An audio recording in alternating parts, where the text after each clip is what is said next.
Bonjour les amis, nous sommes lundi, nous retrouvons donc l'évangile de Luc, mais cette fois au niveau du chapitre 17 pour les versets 1 à 6. Jésus dit à ses disciples, « Il est inévitable qu'il y ait des causes de chute.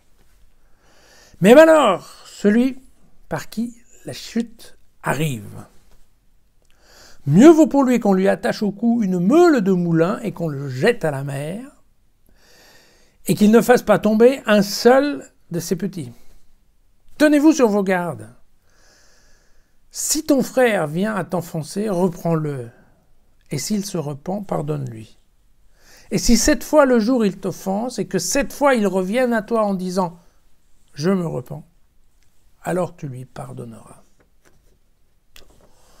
Les apôtres dirent au Seigneur « Augmente en nous la foi. » Et le Seigneur dit, « Si vraiment vous aviez la foi gros comme une graine de moutarde, vous diriez à ce sycomore, déracine-toi et va te planter dans la mer. Et il vous obéirait. » Voilà, une dernière phrase qu'on a déjà vue, mais c'était pas découpé de la même façon. Vous voyez que là, je ne sais pas pourquoi, mais l'évangile a été recoupé dans un autre sens. Alors, la chute, la notion de la chute, en fait, en grec, c'est plutôt le scandale, voilà. Et la chute, qu'est-ce qui nous est dit ici? Il nous est dit, Jésus dit, il est inévitable qu'il y ait des causes de chute. C'est-à-dire que Jésus a beau être Dieu, il se rend quand même tout à fait bien compte de la condition humaine. Et il est évident que dans la condition humaine, il y a le péché, il y a l'erreur, il y a pas mal de cailloux sur lesquels on peut trébucher ou de pots de banane sur lesquels on peut glisser. Et donc, de cela, Jésus est tout à fait conscient. Ce n'est pas parce qu'il y a des occasions de trébucher qu'il faut trébucher. Vous voyez, et c'est ça le point sur lequel insiste Jésus. Si par contre vous êtes coupable, alors le coupable doit être puni. Et alors là, ici, il y a une petite phrase, « Qu'il ne fasse pas tomber un seul de ses petits ». Alors en fait, j'ai lu beaucoup de commentaires sur le fait que c'était déjà un signe par rapport à la pédophilie des prêtres. C'est complètement ridicule, c'est pas ça la question. Petit, ici, n'a pas la connotation de petits-enfants.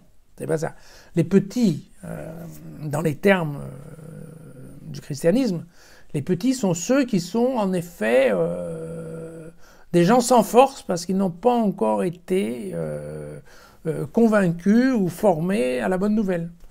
Ce sont, on va dire, des élèves, des débutants, voilà. Or, en fait, ce que nous dit Luc là-dedans, il nous dit, ok, tout le monde peut se tromper, mais par contre, si vous êtes disciple, en étant disciple, vous êtes en train de donner un exemple. Le disciple, c'est celui qui suit le maître, mais quand le maître ne sera plus là, le disciple va être suivi par des disciples. D'accord? Et donc, le rôle du disciple, une fois qu'il va être de, n'est-ce pas, donner la bonne nouvelle, guérir les malades et faire sortir les démons, eh bien, il va lui aussi proclamer une suite derrière lui de disciples. Et en fait, c'est ce qui va permettre la propagation de la bonne nouvelle dans le temps. D'accord?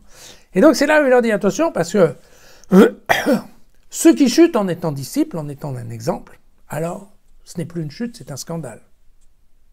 C'est-à-dire que globalement, pour nous, évidemment, il n'y a pas beaucoup de subtilité dans le mot, mais il y en a un quand même. Tout le monde peut se tromper. Mais si vous vous trompez en étant dans une position où tout le monde vous regarde, c'est quand même beaucoup plus grave. Tout le monde peut bégayer, tout le monde peut perdre un mot, mais si vous perdez un mot alors que vous êtes en face d'une caméra ou au milieu d'un spectacle, ça a quand même des conséquences qui sont plus importantes que si vous oubliez la parole d'une chanson dans votre bain. D'accord?